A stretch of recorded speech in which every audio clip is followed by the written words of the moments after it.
what's your interpretation of the NFL's ruling about when you're going to get concussions?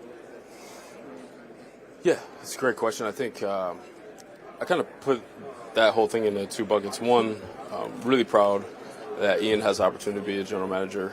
Something we've talked about for a long time before we even employed by the Bears.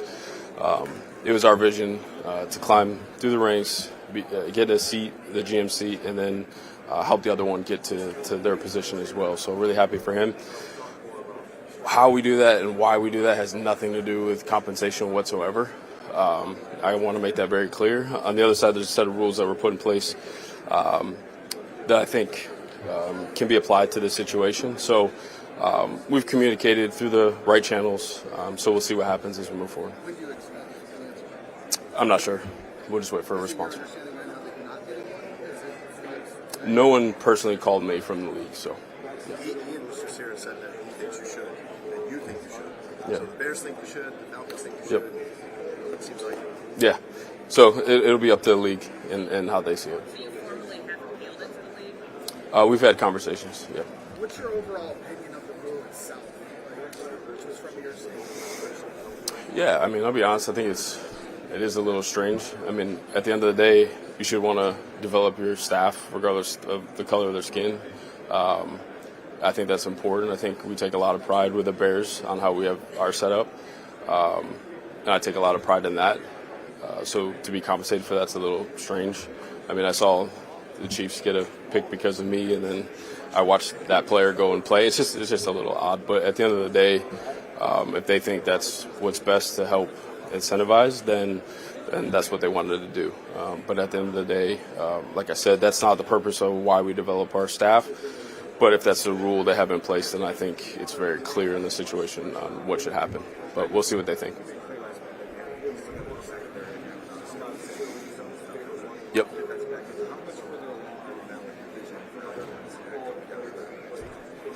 Yeah, I think there's a vision for it. I think in the next few weeks, we'll see if we can get some clarity on that, just in terms of retaining our own. I want to see how that plays out.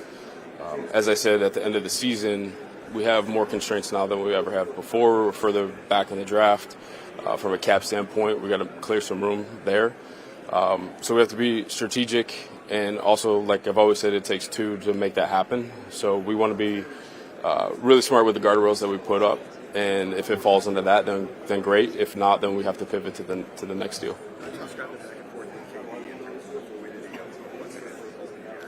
Yeah, we'll have conversations over the next, probably 10 days here, and see if we can make that happen. Trying to get it a little different, obviously. Like working with Matt, trying to figure out ways where there's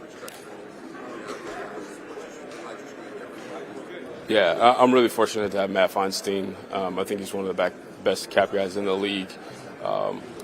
He gives us a lot of different scenarios for us to operate in, but also showing us the short-term and long-term effect of each one of those decisions, because we want to stay in that sweet spot where we have maximum amount of flexibility as we move on, not only from this year but 3 years down the road. I hope eventually to have a quarterback situation too, where we got to pay a young quarterback. So that comes into play as well.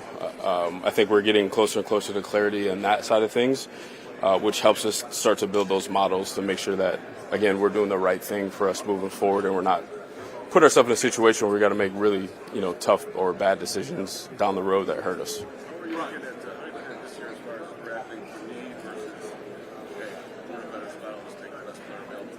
Yeah, philosophically, I feel the same. It's going to be the best player available.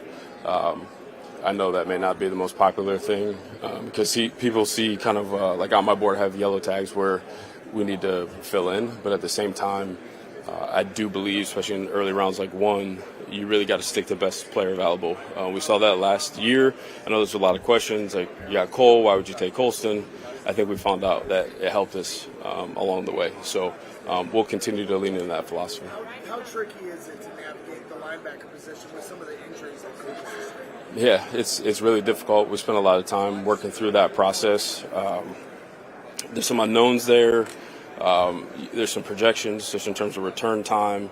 And then you want to know, is that athlete going to return to be the same player he was before? Or is it, could they go downhill? So there's a lot of projections in that, make it a little bit difficult.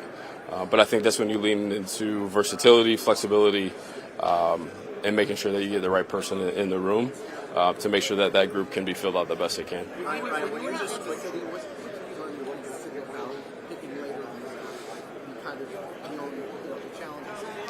Yeah, I think the big one, and it's not just in Kansas City, you can look across the league. I think and it sounds really simple, but you want to take a good football player that meets the criteria that you're looking for in terms of culture fits, play style, intelligence, all of those things.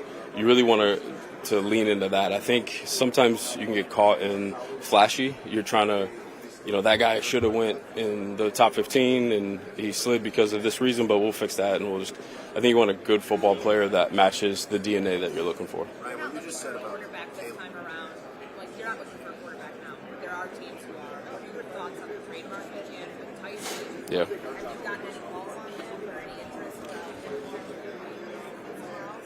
Yeah, we anticipated that just because of the environment. Both, I think, if you piece and kind of do an overlay of the draft and free agency, we anticipated someone like Tyson's going to get some, interest. We've gotten a few calls there. Obviously, the tough thing is with, what Ben thinks about Tyson, what I think about Tyson, what our locker room thinks about Tyson. That's a really tough decision for us. But for Tyson as well, I think he would have an opportunity to go and perform for a team and do some really good things. But again, you got to weigh the short term and long term. So now, what's the cost of replacement, right? To get someone like Tyson, we spent a lot of time developing him. Ben spent a lot of time developing him. So you got to replace that as well. So interesting dynamic there that we're going to have to work through. what you just said about Caleb, his last long term. It's the first time the Bears have said that and felt that way about a quarterback in a long time. How does that change the equation for you? When you know that you feel that piece is solid? Yeah, I would say, and I want to be clear, anyone that's watched the league long enough knows that it's, for the quarterback play, it's consistency. Can you stack years on top of each other? So we still have steps to go here. I don't want to make it like he's already in. He knows he's got work to do. Ben's been very clear with the vision, and I know he's going to put the time in to get to that, but that needs to get to that point. But if all of that falls into place, again, I think we strategically have to understand how does that change our formula as we move forward and make decisions in the future. But for the organization, that's a great thing to be on that path. I feel like you have a long-term quarterback solution. It makes me excited.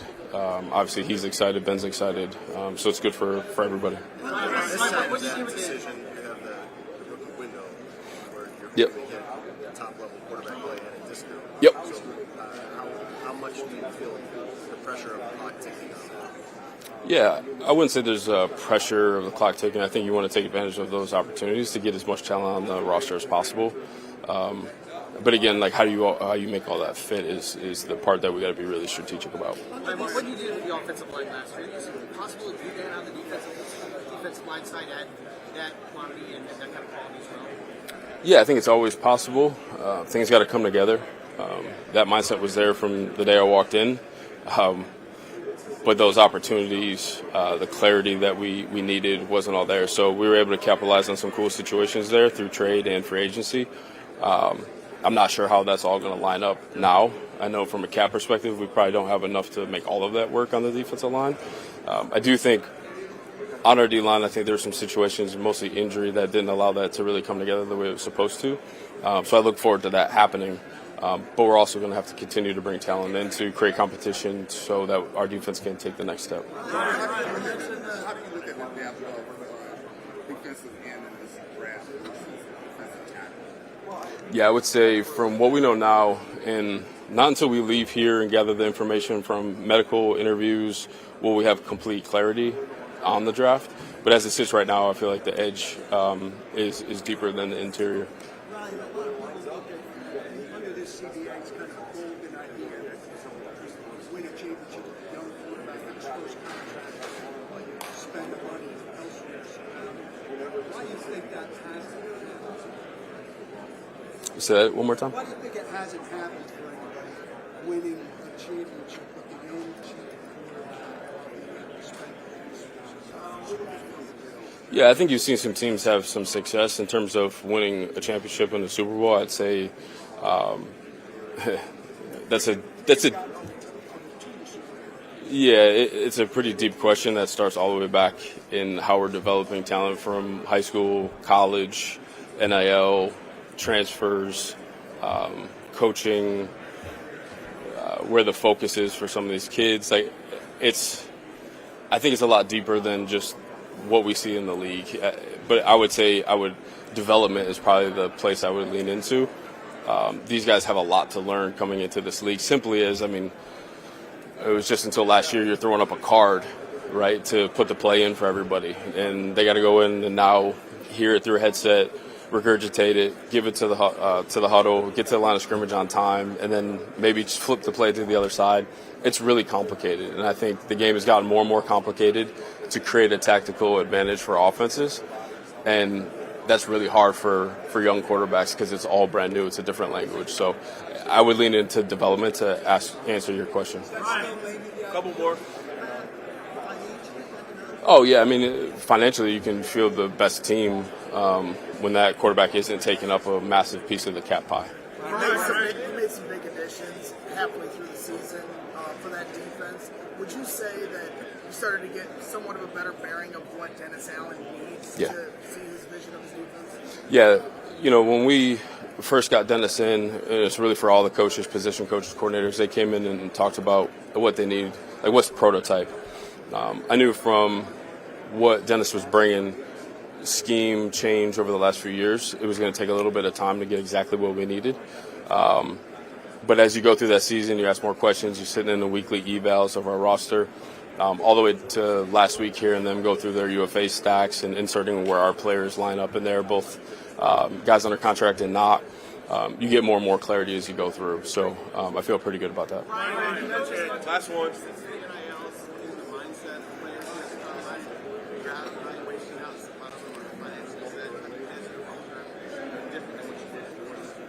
Yeah, I think it paints a clear picture in terms of makeup. I like to follow the whole journey. I don't hold it against the 18-year-old that gets $1 million to go to school and maybe didn't have his priorities straight. I think most of us here, if that happened to us, we might be doing some crazy things too, or maybe not focused where we should be focused. But I want to see the learning lessons that come from that. I want to understand their structure of the people they put around them. I want to understand how they battle through adversity. I think the toughest thing is when there's an out to transfer, when things get hard. We hurt the resilience of our young players.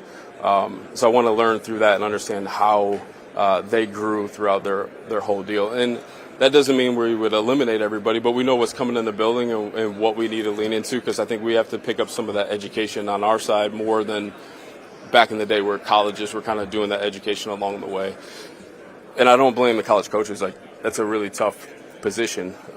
You got to compete. You got to get the best rosters together, knowing that guys are going to be in and out. So you're going to have Band-Aids and bridges to install an offense. It may not be as complex as ours because the guys are coming in for a year and then they're out. So there's a lot there in terms of the impact that it has in the NFL. Ryan's talking about how tough some of the decisions are going to be this offseason. Yeah. Bringing guys back. Jaquan Brisker, how he played, definitely raised his price point Yep. into this offseason. Yeah. How you want to pay your draft picks. Yeah. Plus, you also got a realistic roster construction. How tough is that decision? It's really tough, and I know I've talked about those tough decisions in the past. I think what changes is when you win, bonds and relationships get deeper. And knowing that right now we sit over the cap, we got to make some decisions, if that's cuts, if that's trades. There's real relationships of people that gave it up for the Chicago Bears to advance our organization, and they may not be able to stay. And that sucks, to be honest with you. But it's what makes this league beautiful. It's why we're all here. It constantly gets shuffled up and moved around, and it's the challenge of putting together the best puzzle you can with different pieces. So really difficult, but that's what we signed up for. You got to make those tough decisions, and they are business decisions. You kind of try to take your emotions out of it and do what's best for the organization. Thanks, guys. Good.